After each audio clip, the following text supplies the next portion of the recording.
On résume ce qu'il y a eu avant. Donc Yaakov s'est sauvé de Beersheba, il arrive à Haran, il rencontre Rachel au puits, d'accord?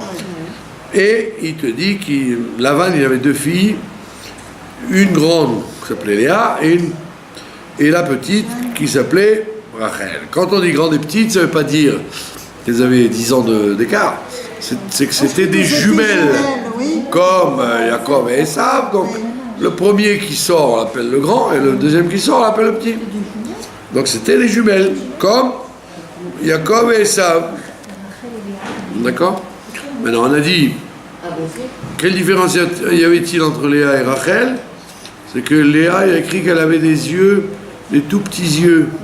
Pourquoi? Parce qu'elle n'arrêtait pas de pleurer, sachant qu'elle devait tomber dans le lot de Esav.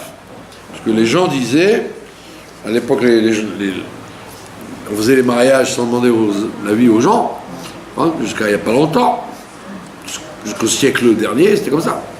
On se mariait d'après ce que la famille décidait, pas d'après ce que les gens décidaient.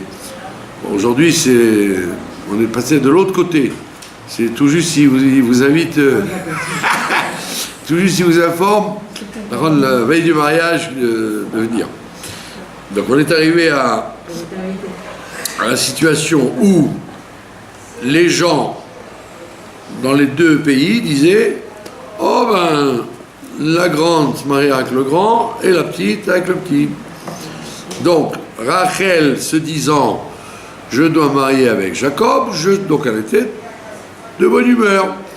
Mais Léa, qui pensait devoir se marier avec Esav, elle pleurait tout le temps, donc elle avait de tout petits yeux à force de pleurer. Et maintenant on arrive au Shlishi, il vous dit « Vayehav Yaakov et Rachel », tout de suite Yaakov a aimé Rachel. Pas comme on a vu avec son père. Son père Yitzhak, il s'est d'abord marié avec Rivka, et rien qu'après les années de mariage, il a aimé sa femme. Alors que là on voit que c'est tout de suite. Enfin, et dans le judaïsme orthodoxe, on n'aime pas de ça quand c'est tout de suite. On préfère que ce soit après. Parce que quand c'est après, ça tient bien la route. Quand c'est tout de suite, ça peut être un feu de paille. Et que, comme ça s'est allumé, ça va s'éteindre. Donc il vaut mieux pas trop s'enflammer. Il ne faut pas trop être enflammé par homme ou femme et femme et homme. Il vaut mieux se calmer. En général, l'enflammement ne vient pas du côté de la sainteté. Il vient en général du côté du Yetzirah, et donc ça finit en général comme un feu de paille, ça finit par la guerre. Donc là on te dit malgré tout, Vayehav Yaakov et Rachel. Bon, maintenant il faut tout de suite resituer les personnages bibliques à leur dimension, que les patriarches et les Adam Harishon, etc., ils n'avaient pas la même vision qu'on a des choses. Ils avaient une élévation au niveau de l'âme beaucoup plus grande que nous. Donc, quand on dit « l'a aimé », c'était pas un coup de foudre hollywoodien. C'était quelque chose de très profond, parce qu'il savait que c'était son zivouk. Donc quand on dit qu'il a aimé, ça veut dire qu'il a vu en elle la complémentarité qu'elle représentait pour lui. Comme on dit dans la Kabbalah, quoi. Lui représente le mashpia, celui qui donne, et elle représentait celle qui reçoit. Donc c'était un zivouk réel, c'était pas une vue de l'esprit. D'accord? Surtout qu'on vit au moment du Tanakh. Dans le Tanakh, on est encore dans les relations de Hémet. La galoute va provoquer le brouillage des pistes. La galoute, elle fait que l'homme ne comprend plus rien, c'est une des malédictions de la galoute. Ne plus rien comprendre. Pas savoir où est-ce qu'on doit habiter, pas savoir avec qui on doit se marier, pas savoir ce qu'on doit faire dans la vie, pas savoir ce qu'il faut penser. On est déboussolé, quoi. On n'a pas les lunettes adaptées à ce qu'on doit voir. Donc en galoute, rien ne veut rien dire. tout doit être remis en cause. Comme il disait le Rabbi Levi Yitzhak de Berditchev, il appelle quelqu'un, il dit viens compléter Minyan. Alors il dit, mais non, je cours après ma parnassa, j'ai pas le temps. Il dit, mais qui te dit que ta parnassa, elle n'est pas de l'autre côté? Toi, tu cours par là, mais c'est peut-être qu'elle est de là-bas. Donc, c'est pas en galoute, la situation de la galoute, c'est qu'on ne sait pas où on est, on n'a aucune précision. Et alors, la grande erreur des gens, c'est de faire de jouer sur la providence divine. À dire, ah, j'ai vu ça, ça correspondait à ce moment-là, donc c'est bon. Le rabbi Nachman de Breslev, il dit, il arrive quelquefois, pas seulement quelquefois, il arrive très souvent, qu'il y ait ce qu'on appelle le miracle du Satan. C'est le Satan qui vous fait un miracle, c'est pas le bon Dieu. Donc il vous montre toutes les choses pour dire, oui, ben c'est bon, voilà, tu vas bien, tac, tac, tac. Au moment où je disais, il faut que je me marie, je rencontre une fille, voilà, donc ça peut être que ça. Au moment où je cherchais un travail, putain, je rencontre quelqu'un qui dit, tu cherches un travail, voilà, j'ai compris que c'était ça là. En vérité, des fois, c'est pas du tout le pshat qu'il fallait comprendre, parce que le Satan, il fait en sorte que les gens se trompent très souvent. Donc il faut avoir beaucoup de mérite pour pouvoir interpréter la providence comme étant une providence du bon Dieu et pas du Satan, et pas du diable. Mais dans la Bible, étant donné qu'on n'était pas encore dans la situation de la galoute, donc ça voulait dire quelque chose. Quand il dit qu'il a aimé, il a tout de suite vu, voilà, j'arrive à Haran, la première personne que je rencontre c'est elle, donc c'est bon, il a tout de suite vu, il n'avait pas besoin qu'un rave vienne lui dire oui c'est bon, n'aie pas peur. Mais nous en galoute, pas vrai. En galoute, ne te fie pas à ce que tu vois, ne te fie pas à ce que tu crois, ne te fie pas à ce que tu entends. Tout peut être faux. Alors on se fie à quoi? Du bluff, pardon. On se fie à quoi? Il faut avoir des renseignements exacts. S'il n'y a pas de renseignements exacts, tout est bidon. Tout est inquiétant même. Plus qu'inquiétant. Mais c'est vrai qu'on voit dans notre vie que juste avant de recevoir la bonne porte, on reçoit comme un piège. Voilà, très il peut y avoir des situations comme ça. Comme un mirage. Voilà, donc il faut faire très attention.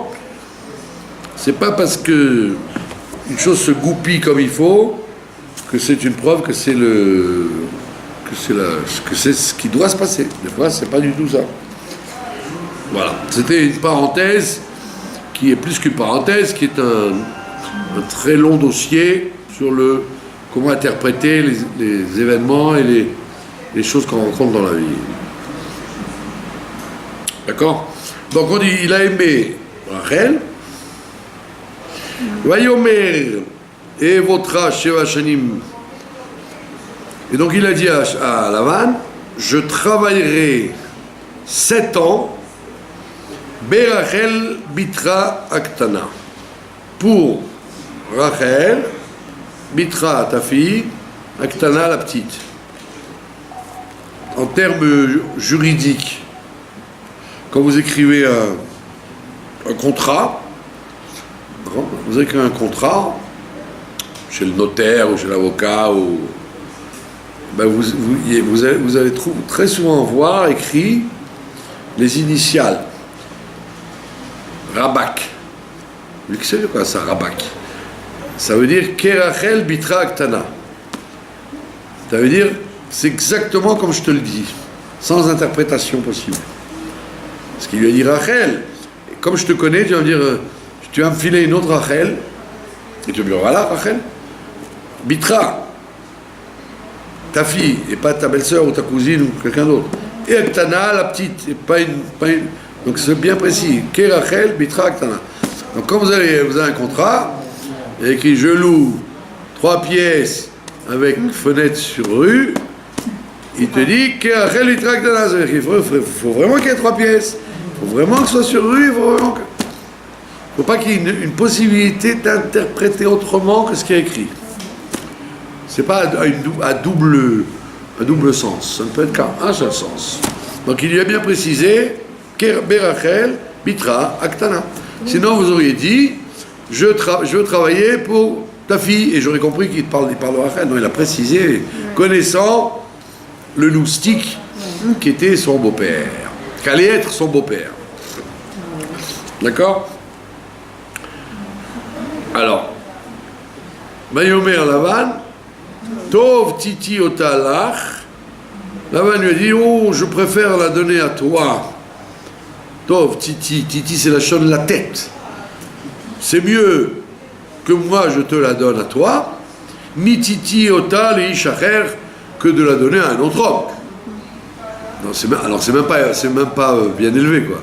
Au lieu de dire Mazal Tov, mon gendre, tu es mon neveu et mon gendre, je suis très content, il dit, je préfère te la donner à toi qu'à un autre.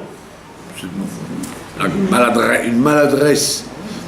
Comme on n'en fait pas, donc il commence déjà bien les relations. On dit, oh bah, c'est pas pire, il vaut mieux toi qu'un autre. Hein.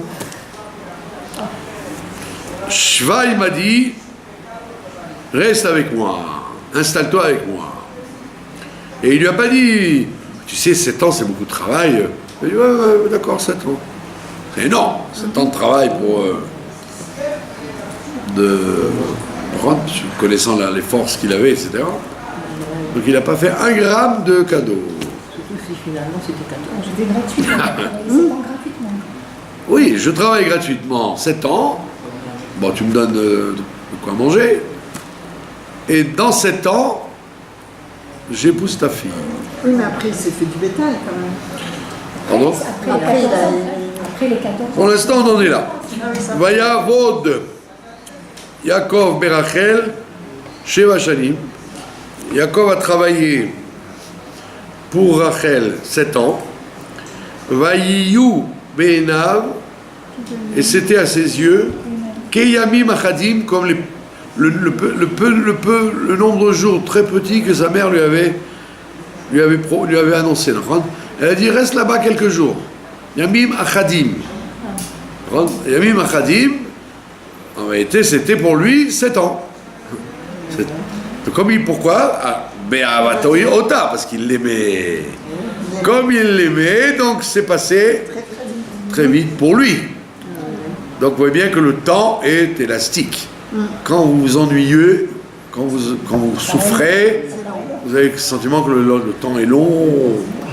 Mais quand vous faites quelque chose de très agréable, vous dites, oh, c'est passé tellement vite, je n'ai même pas vu le temps passer. Vous avez compris? Donc le temps est relatif à la perception qu'on a à ce moment-là. C'est ce qu'on dit quand le Mashiach viendra. On va dire, oh, on avait l'impression que ça a duré quelques heures, l'attente. On va oublier. La joie de la venue du Mashiach nous fera oublier des années où on a traîné. Parce que, comme avec Rachel, comme avec Rivka, elle lui dit quelques jours tu vas rester là-bas. Et pour lui c'était quelques jours alors que c'était 7 ans. Vous avez compris? Alors maintenant la différence entre Léa et Rachel, c'est que, on va voir, qu'il a travaillé pour Rachel avant le mariage, alors que pour Léa, il va travailler 7 ans après. Il y a 7 ans avant, quand il s'agit de se marier avec Rachel, mais en réalité c'est avec Léa qu'il va se marier en fait. Et alors qu'avec la suite, il fera encore 7 ans, mais une fois qu'il est marié. L'un c'est 7 ans avant, et l'autre c'est 7 ans après. Les 14 qu'il va faire. Là, il va se marier, là il va travailler 7 ans, et après il se marie. Mais après ce qu'on va voir, il va se marier d'abord, et après il va encore travailler 7 ans. On va voir de quoi il s'agit. Vayomer Yaakov el Lavan. Donc la Torah ne va pas vous raconter qu'est-ce qu'il a fait pendant 7 ans. Elle saute. Elle vous dit voilà, 7 ans passés. Yaakov est arrivé chez Lavan après 7 ans. Donc on a le sentiment qu'il ne lui a pas parlé pendant 7 ans, ni à Rachel, ni à Lavan. Puis 7 ans après, il vient et dit Ava et Tishti, amène-moi ma femme. Donne-moi ma femme. Qui malou yamai, parce que j'ai rempli mes jours. Veavoa et Léa, que j'aille avec elle. Alors évidemment, Rashi, le Midrash, dit qu'est-ce que c'est que cette façon de parler cavalière? Alors il te dit parce que Yaakov Avinu, il savait qu'il devait avoir 12 enfants, les 12 tribus. Les 12 tribus qui correspondent à un chiffre particulier, les 12 signes du zodiaque et les 12 vaches qui portaient la piscine qu'il y avait dans le Beth Amikdash. Il y avait une piscine avec 12 taureaux soulevés, les 12 cercles, les 12 côtés du cercle, quadrature de 12, etc. Un chiffre particulier, il savait il devait lui passer par 12. Comme on le voit dans la paracha de cette semaine, qu'il va y avoir 4 drapeaux pour les 4 points cardinaux dans le désert, et chaque drapeau il contient 3 tribus. Il y a Yehuda avec Issachar et Zevulun, il va y avoir 3 fois 4 qui vont se présenter. Mais Donc, qu'est-ce que c'est Hava? Qu'est-ce que c'est ce... Si c'était amène-moi... Hava, ça veut dire allons-y, Hava. Comme il va dire Pharaon, Hava. Allons-y. Hava Nagila, Hava Nagila. Hava, ça veut dire allons-y. D'accord? Comme il a dit Pharaon dans Shemot, là-bas il va dire Hava Nitrak Malo, allons-y, ingénions-nous pour jeter les enfants dans le Nil.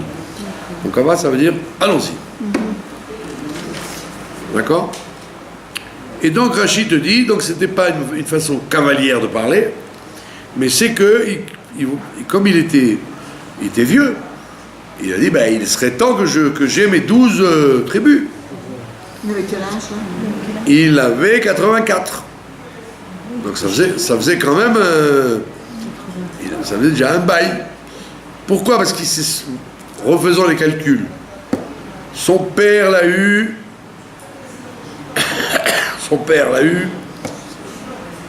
quand il avait 63 ans. Bon, Bekitso, on arrive au calcul que quand il a quitté là-bas, Haran, Oui.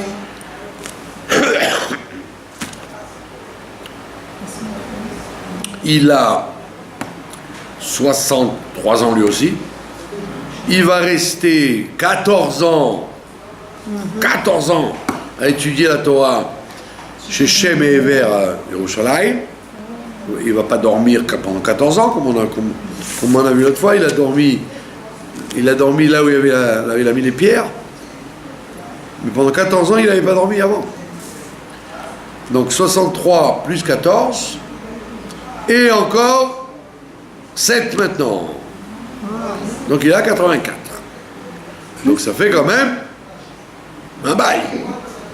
Donc il dit à monsieur Laval, sois gentil, je dois me marier d'urgence. Oui, Hein? il est temps.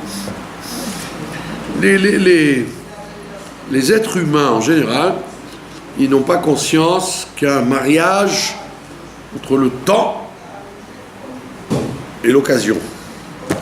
Il y a un moment propice pour faire les choses. Et quand vous ratez le moment propice, c'est fini, ça ne revient pas. Les gens croient que le temps était là, le temps est... peu importe. Non, le temps est précis. L'heure où tu fais une chose, c'est la conjonction de plusieurs mazalotes, plusieurs événements en même temps, qui font que ça va réussir ou ça va rater. On voit bien que les grands Rishaïm, comme Aman, comme Bilam, comme Pharaon, etc., il savait très bien calculer le temps des choses. Et ça, c'est un temps propice pour faire, c'est pas mon temps. Il y a un temps pour faire une chose et un temps pour pas le faire. Donc lui, il a vu, puis c'est un kabbaliste, il a vu que c'était la conjoncture du temps, il fallait que maintenant qu'il se marie. Il ne pouvait pas attendre plus, ça tombait pas moins. Vous avez compris? C'est ce qu'on appelle le temps propice. Et ratson, le temps propice, tac. C'est ce que je dis aux gens d'ailleurs. Les gens, en général, n'ont pas le respect du temps. 17h, on peut venir à 7h15, 7h10. Alors, j'ai un exemple très, très fort aujourd'hui. Comment faisons-nous pour faire tomber des missiles? Un truc de Kippat Barzel, là, qui fait tomber des missiles qui arrivent. C'est un rendez-vous à la milliseconde près entre le missile et l'antimissile. Si tu loupes une demi-seconde, ben, ils se croisent. Rien ne se fait. Donc on voit bien que dans la technologie moderne, tu vois bien que tu sauves ta vie grâce à la précision du temps. Alors les gens, quand tu leur dis, bon, viens à 8h, ils peuvent venir à 8h10. Un jour, il y avait un mariage. Quelqu'un m'avait dit, bon, c'est à telle heure précise. Je lui ai dit, c'est à telle heure précise. Si c'est pas à telle heure précise, je me retourne. Après, il m'a dit, mais vous n'êtes pas venu? Je lui ai dit, je suis venu, comme il n'y avait rien, je suis parti. Ah, mais vous n'avez pas, c'est pas gentil. Je lui ai dit, c'est vous qui n'êtes pas gentil. Vous m'avez dit telle heure, c'est telle heure. Mon temps n'est pas moins précieux que le vôtre. Les gens, ils font la guerre, ils se disent, ah, vous êtes trop précis, gna gna gna. Ben, qu'est-ce que ça veut dire que je suis trop précis? Je comprends pas. Quand il y a un avion, tu traînes à la maison à te brosser les dents alors que tu vas rater l'avion, ou quand tu as un rendez-vous de travail ou un rendez-vous avec une femme, rentre pour te marier, tu traînes, non, tu as peur de rater, donc alors c'est tout. Il y avait des rabbinim qui avaient rendez-vous avec le rabbi à 1h. Ils sont arrivés, le rabbi était... Il dit au secrétaire, oui, où est le rabbi? Mais il est parti. Comment il est parti? On avait rendez-vous à 1h. Il dit, mais à quelle heure vous êtes arrivé? Bah maintenant, oui, il était 1h02. Le rabbi, il a dit 1h, il n'a pas dit 1h02. Comme disait Louis XIV, l'exactitude et la politesse des rois.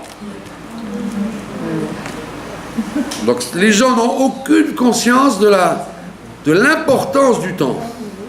Et les Lubavitch encore plus. Et pour quelle raison? Qui a fondé Lubavitch? C'est le Rabbi Shneur Zalman. Et c'est quoi Zalman? C'est l'Isman, pour le temps. Donc le Satan est venu et dit, ah, vous avez un rabbi qui s'appelle le temps. Et bien je vais vous montrer que... Donc les gens n'ont aucune conscience que le temps c'est kadosh, que chaque seconde qui passe, tu dois la remplir de quelque chose. Tu l'as laissé passer pour rien, mais c'est une catastrophe. Quand je parle comme ça, les gens disent, mais il est fou celui-là, il est débile. Ah, c'est important, le chapeau, le machin, toutes les ch'touillottes du monde, ça c'est important. Mais les choses fondamentales, comme le fait de profiter du temps, quand tu achetais un sablier, regardez le sable qui coule, tu dis waouh, le temps qui nous file comme ça. Le temps qui nous file. Justement, hier j'ai vu une vidéo du rabbi où il explique ça sur Facebook. Ben ouais. On va la mettre dans notre fédération, justement, j'ai trouvé que c'était très très important. Donc on voit bien que le temps est important parce qu'au moment où tu fais une chose sans perdre de temps, elle réussira parce qu'elle a la conjoncture de tous les mazalotes qui voulaient que ça marche à ce moment-là. Comme le missile qui rencontre le missile. Donc il a dit à Lavan, ah bah, allez vite, donne-moi ma femme, il faut qu'on se marie, je ne peux pas traîner plus. Voyez, sauf Lavan et Kol Ansher Makom. Lavan a rassemblé tous les gens de l'endroit. Voyez, As Mishté, et il a fait un grand festin. Alors le Midrash nous dit que Lavan était tellement chien qu'il a demandé à chacun d'amener sa bouffe. Ah bah oui, c'est pas qu'il les a invités à manger poisson, poulet, dessert. Non, non, venez, mais amenez chacun votre quote-part. Ouais. Alors c'est vrai qu'avant qu'il y ait des traiteurs, les gens d'avant, quand ils se mariaient ou faisaient une fête, tout le monde participait, les tantes, les grands-mères, tout le monde amenait quelque chose de la maison. Ouais, mais c'était par amour de la fête. Alors que là, il leur dit, écoutez, je fais le mariage de ma fille, mais vous savez gentil, amenez ce que vous allez manger, parce que moi, je ne donne rien. Donc il a rassemblé les gens, et il a fait un grand festin. Vayehi ba'erev, et voici que dans la soirée, Vaïkar et Léa bito, il a pris Léa, sa fille, par contre, en cachette, Vayave ota, et il a amené, Vayavo, ça veut dire il est venu, Vayave, il a fait venir, il a amené sa fille, elle, Elav vers lui. Donc c'est qui vers lui? Vers Jacob. Il a fait la choupa avec Léa au lieu de Rachel. Vayavo et Léa, il a été avec elle. Maintenant, comme je le dis un million de fois, les gens ils rigolent, ils croient que c'est une blague. D'où vient le minac des Constantinois, des Marocains, des Orientaux de faire you you you you you you?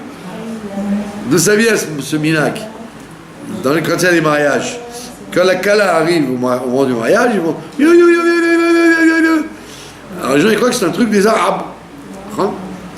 Alors les Ashkénazim en général, les Ashkénazim, les Russes et les Russes et les Allemands, c'est quoi ces sauvages? En vérité, le Tosfot qui habitait dans la province, les petits-fils de Rachi, ils expliquent, étaient des Français intégraux, il n'a jamais vécu en pays arabe, il vivait dans la France profonde de Hugues Capet, et comment il s'appelle, et France Godefroy de Bouillon et compagnie.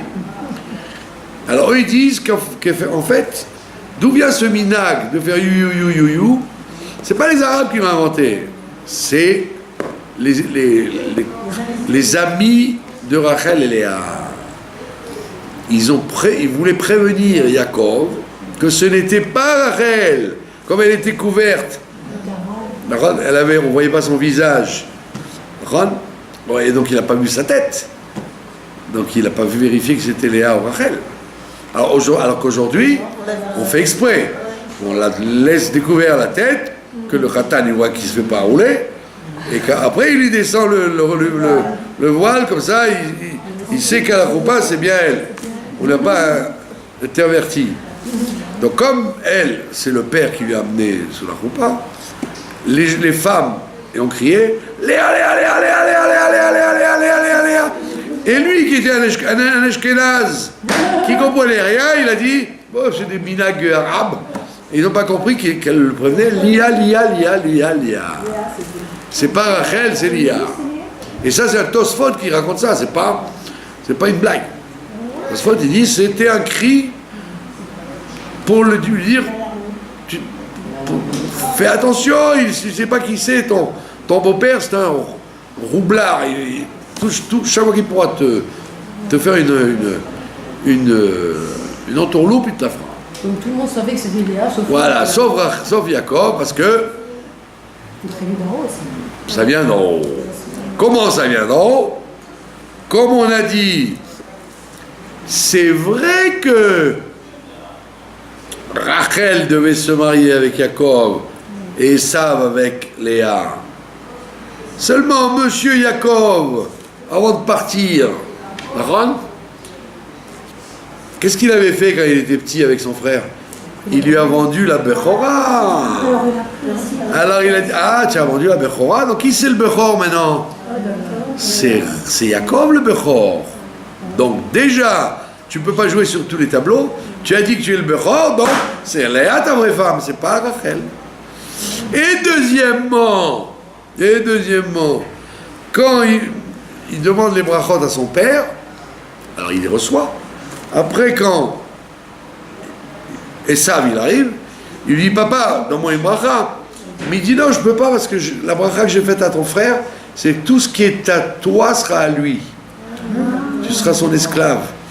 Alors, un esclave n'a pas de propriété. Tout ce qu'il achète appartient au maître. Donc ça veut dire que même ta femme, en fait, ce qui devrait être ta femme un jour, elle est aussi à Jacob. Donc il avait deux raisons pour se douter qu'en vérité, ne viens pas dire que tu veux Rachel, ton vrai zivouk, c'est Léa maintenant. Tu ne peux pas jouer sur tous les tableaux, d'accord? Donc, comme en haut, on tient les comptes, lui il pensait que tout se passerait comme lui il veut, mais on l'a roulé d'en haut, c'est d'en haut qu'on l'a roulé, c'est pas son beau-père qui l'a roulé, c'est le bon Dieu qui lui a dit, il faut remettre les pendules à l'heure, mon ami.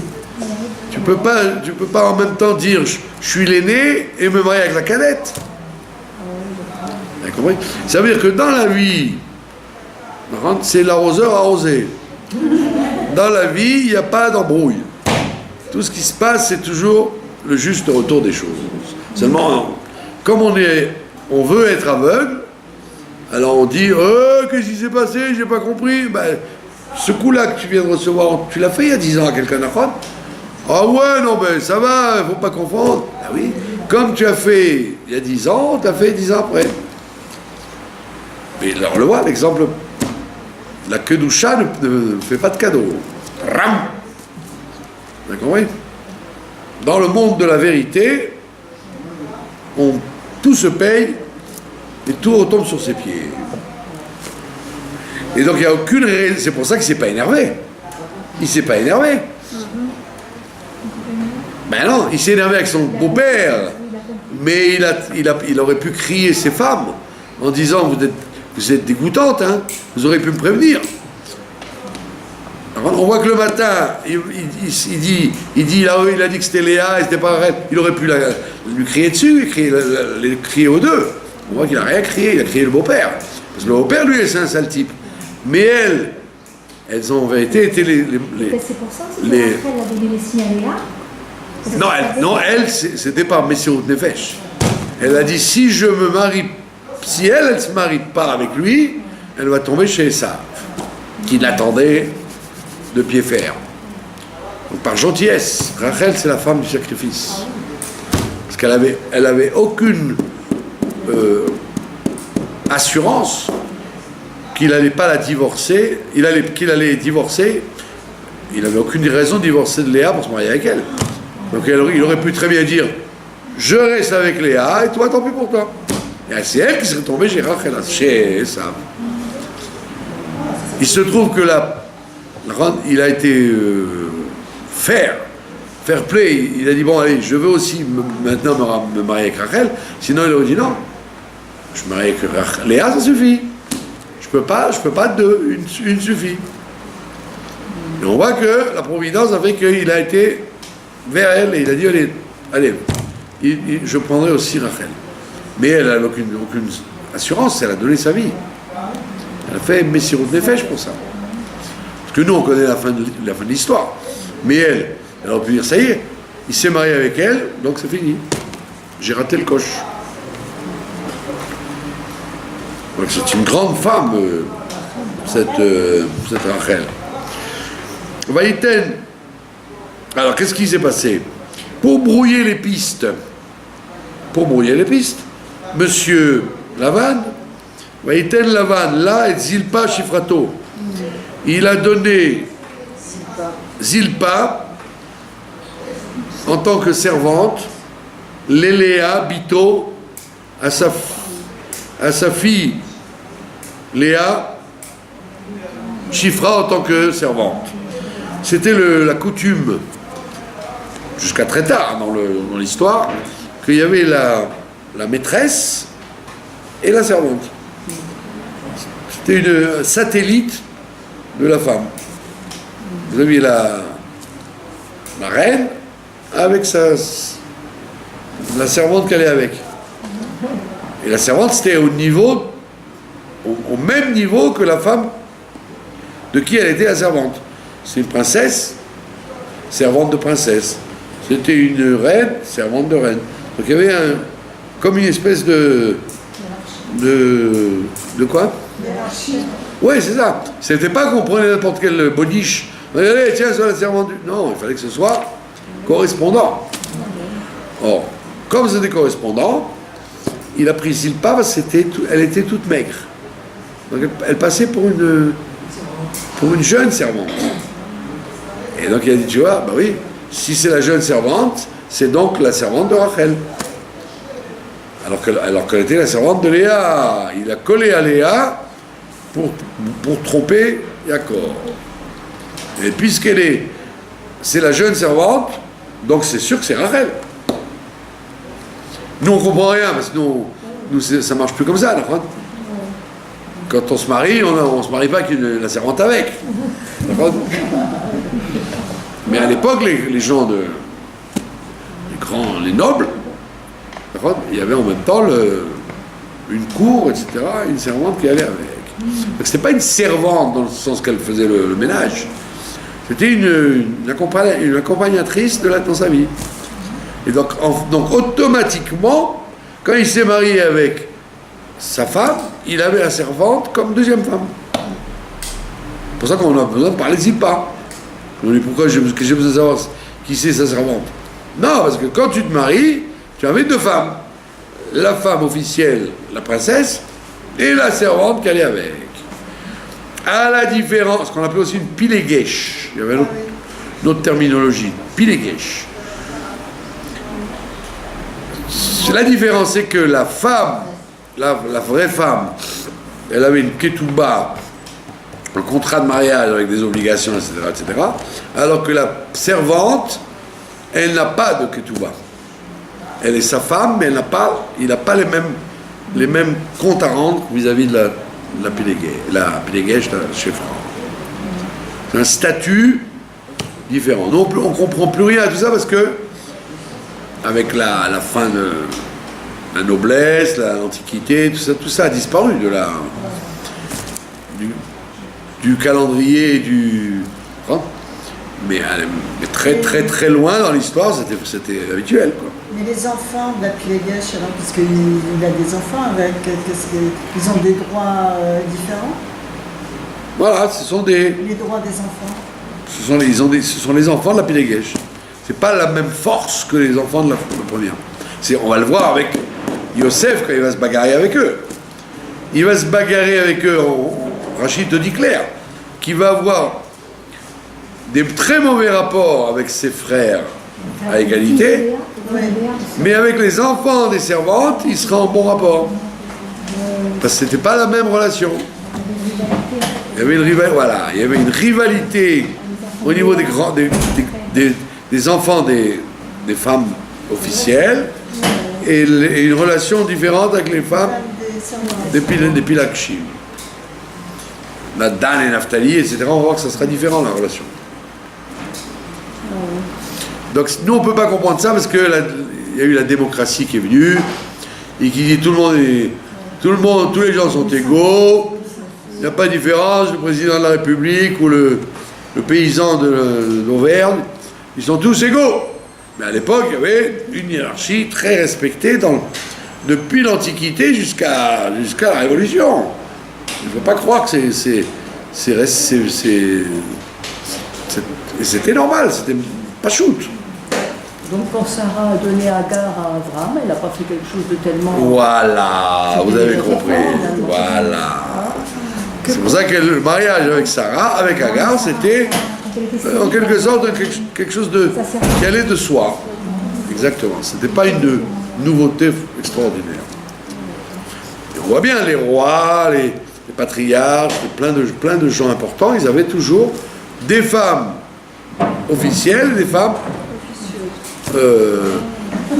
pas des concubines, hein, c'est pas des concubines, c'était des pilakshim, c'est différent. Ça n'a pas un caractère rabaissant, parce que la concubine, la pilégesh, elle a une maison à elle, c'est pas que en cachette, en catimini, il va la rencontrer, non. Comme la maîtresse a sa maison, la servante avait sa maison. C'était c'est deux graduations dans le mariage. Aujourd'hui, il n'y a pas de graduation, donc c'est ou c'est une femme, ou c'est pas une femme. Voilà. Alors qu'à l'époque, c'était une femme, deuxième degré, etc., etc. Pourquoi que la polygamie, elle a été autorisée Pardon ? La polygamie, elle a été autorisée assez longtemps. Et c'était même pas de la polygamie. Oui, mais si, il y a de la polygamie, puisqu'il se marie après avec... Non, parce que la polygamie, c'est avec deux. Parce que les deux autres, c'est automatique. Oui, mais au moins deux polygamies. La polygamie a toujours été... était toujours en vigueur, seulement. En Europe, le Be'er Hagolah, même Maor Hagolah, il a annulé parce que il y a eu des histoires qui se sont passées. Et même dans les pays où ils n'ont pas accepté, c'était fréquent que chez des gens très spéciaux. Parce qu'il fallait avoir des moyens. C'est à quelle époque, la polygamie, il fallait avoir les moyens d'avoir deux maisons, oui. Hein, Ça a été annulé. deux foyers. À quelle époque ça a été annulé ça? Avant Rachi, juste avant Rachi, il y a 1000 ans. Rachid, c'est ensemble. Il y a 1000 ans, boule, Rachi. C'était juste avant Rachi. Mais même sans Rachi ou avec Rachi, c'était très, très rarement pratiqué. Dans le Tana, vous avez que des personnages précis. David Ameller, le roi, il avait plusieurs femmes, mais les gens dans le pays, ils n'avaient pas plusieurs femmes. C'était rare. Oui, c'était très peu pratiqué. Parce qu'imaginez-vous la carrure qu'il faut avoir pour avoir plusieurs maisons, plusieurs femmes et plusieurs... Bon, Shlomo Ameller, lui, justement, il a exagéré là-dedans et ça lui a coûté très cher. Mais vous voyez bien que c'était... Quand on dit la polygamie, c'était hyper rare. D'accord ?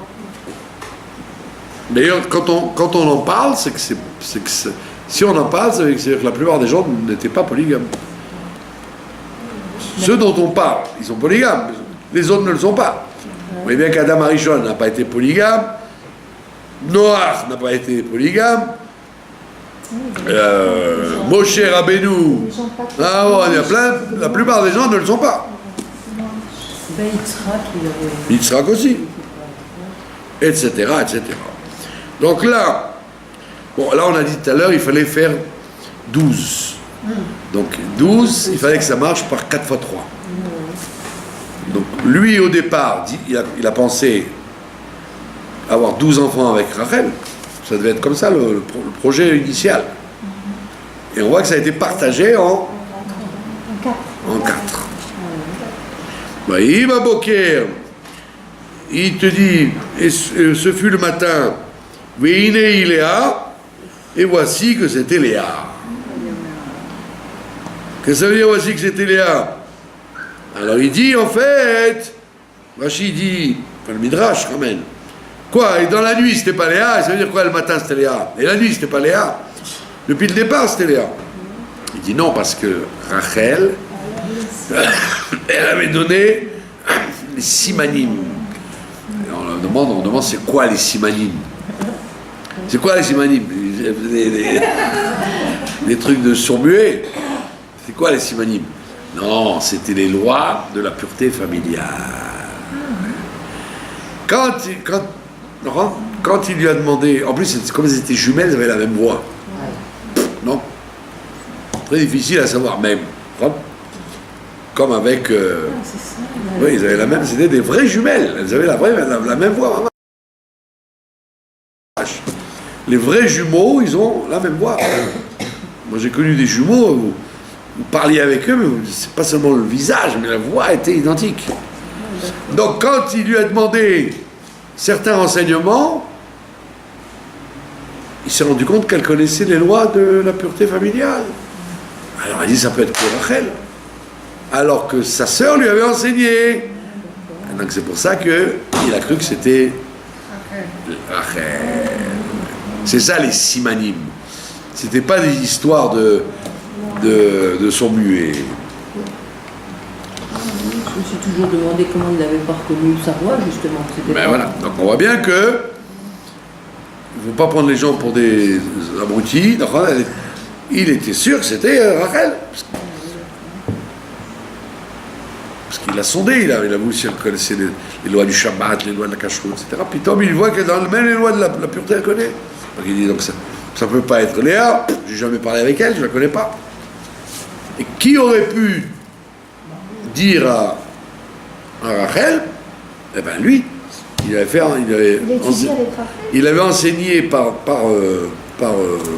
personne interposée les lois du judaïsme, enfin de la Torah qui avait à ce moment-là, quoi. Et donc pour lui c'était évident que c'était Rachel. Et il dit Pitom, le matin, il voit que c'est Léa. D'accord? Vayomer el Lavan, et voyez qu'il n'a crié ni Rachel ni Léa. Donc ça veut dire qu'il a reconnu que d'en haut on l'a remis sur les rails. On lui a imposé d'épouser Léa alors qu'il ne voulait pas. Et il a été voir tout de suite Lavan. Et il lui dit Mazot Asitali, qu'est-ce que tu m'as fait? C'est quoi ce que tu m'as fait? Allô, pourtant. Allô, ça veut dire pourtant, pas comme dans le monde. Vous savez comment on dit allô en Japon? Non. Mushi mushi. Ils disent pas allô. Dans tous les pays du monde, on dit allô. Et ben en Japon, on dit mushi mushi. Ouais. Donc il a dit allô, n'est-il pas vrai? Berachel avadati, que j'ai travaillé pour Rachel, Imar, avec toi. Mais lama rimitani, pourquoi m'as-tu trompé? Ramaout, pourquoi m'as-tu trompé? Il n'a pas compris que ça n'allait pas durer qu'une fois. Hein. C'était son caractère. Pourquoi m'as-tu trompé? Vayomer Lavan, avec son cynisme habituel, Lavan lui répond Loye asechen bimkomenu. On ne fera jamais comme ça dans notre endroit. La tête à Tseira, de donner la plus jeune, l'ifne à Bechira, avant la plus grande. Donc, vous voyez la crapulerie, parce qu'il avait qu'à lui dire au départ. Il y avait 7 ans, il aurait dû lui dire déjà.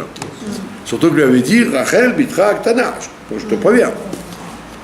Il a dit, mais tu sais très bien que chez nous, qui avons des principes, on ne marie jamais la petite avant la grande avant la petite, alors la petite avant la grande. Soyons sérieux. Dans notre endroit, il lui dit en plus. Il a fait intervenir un sujet de coutume, de coutume nationale. Comment tu aurais dû te renseigner qu'on fait ça, on fait jamais ça chez nous. Et qu'est-ce qu'il va lui dire? Qu'est-ce qu'il va dire? Tu m'as roulé? L'autre lui aurait répondu, nul n'est censé ignorer la loi. Quand tu viens dans un endroit, tu n'avais qu'à te renseigner. Alors un autre genre, il lui a donné un box. On lui a envoyé un box avec un beau-père pareil. Et pendant 20 ans, Jacob va se taire. La force de se taire. Pour le faire. Et pourquoi il s'est tué? Parce que il a vu que Lavan était en vérité l'instrument de Dieu. Lui, il a voulu faire ça pour le rouler. Mais c'est Dieu qui s'est servi de sa roublardise, sa torsion pour régler ses comptes avec Jacob. Et Jacob, il a dit, j'ai compris maintenant pourquoi. J'ai pas voulu jouer le jeu jusqu'au bout de... Je suis Bechor, donc je devais me marier avec Léa, c'est évident. J'aurais dû m'en douter. Et puis il a roulé son père, lui, Jacob. Et voilà, c'est ça. Donc, Il fallait... Voilà. Retour à l'envers. Exactement. Malé, voilà, exactement. Il a roulé son père, il a été obligé. Oui. Il a écouté sa mère, c'est vrai.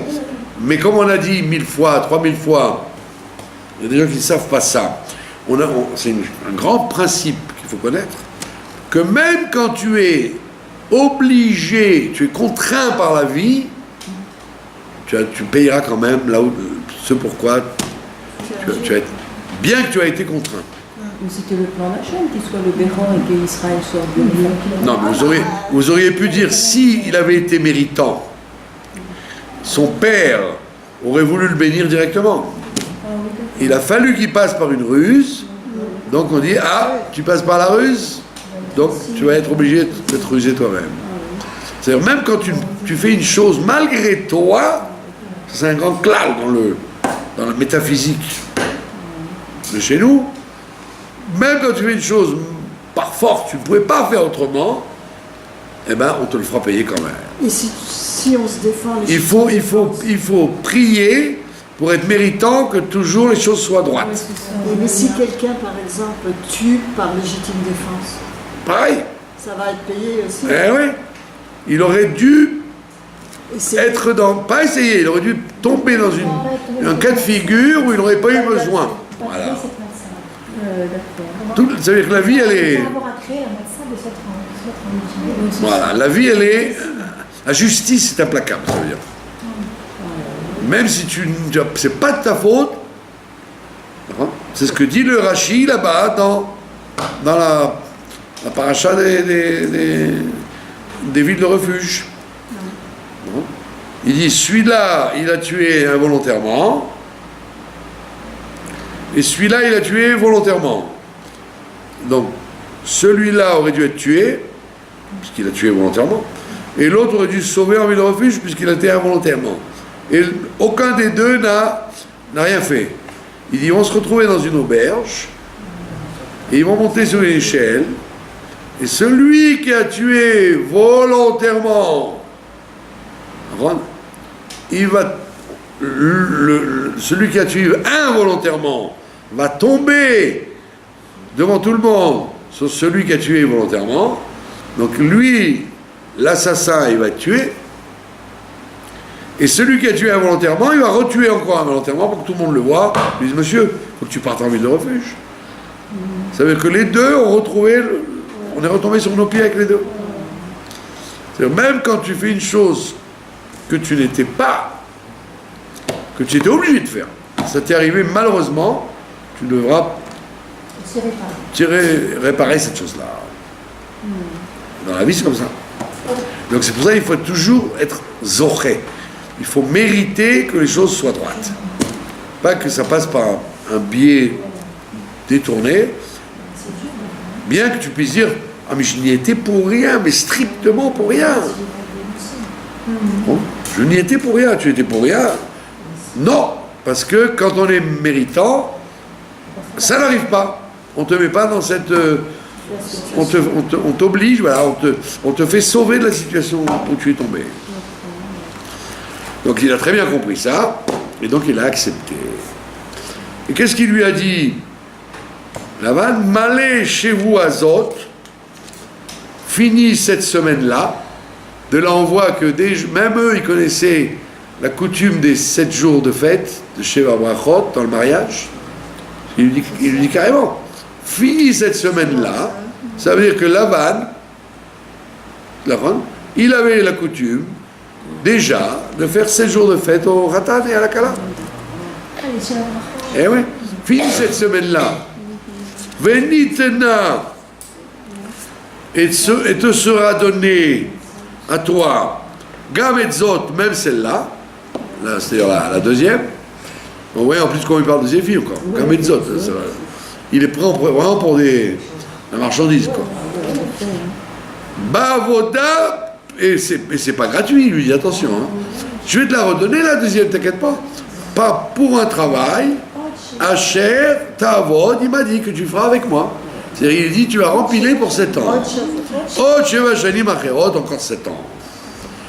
Voilà, donc on voit, résumons-nous, pour se marier avec Léa, il a travaillé 7 ans, mais une fois qu'il est marié avec Rachel, il va travailler 7 ans. Une fois qu'il en est Il a fait les Shabrachot, il s'est remarié avec Rachel. Voilà, et après il a commencé à bosser pour 7 ans supplémentaires. Il s'est pas marié, non, il s'est marié après Après la semaine. Après la semaine, les Shabrachot. Après la semaine. Voilà. Il a travaillé. Il lui dit fini les Sheva Brachot de Léa, marie-toi avec Rachel, finis 7 jours avec Rachel et après tu commenceras 7 ans de boulot C'est possible, pour ça, me payer. Alors on dit que justement, se marier que dans... voilà, on dit justement, c'est ça la différence. Dans le service de Dieu, il y a deux façons. Il y a des fois, tu dois d'abord te fatiguer et après tu as le résultat.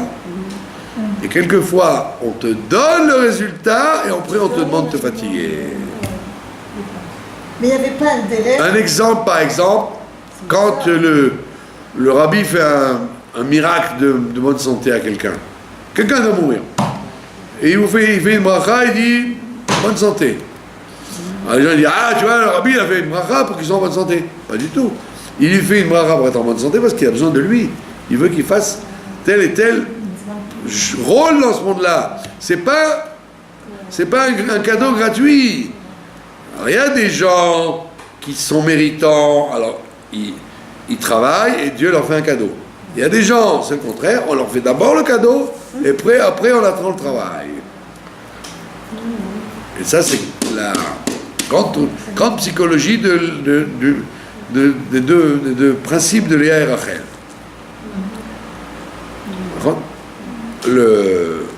Léa, elle représente la vie normale, c'est-à-dire je me fatigue et après on me donne le cadeau. Alors que Rachel, elle représente le miracle. D'abord on te fait le miracle et après on attend de toi que tu justifies le miracle.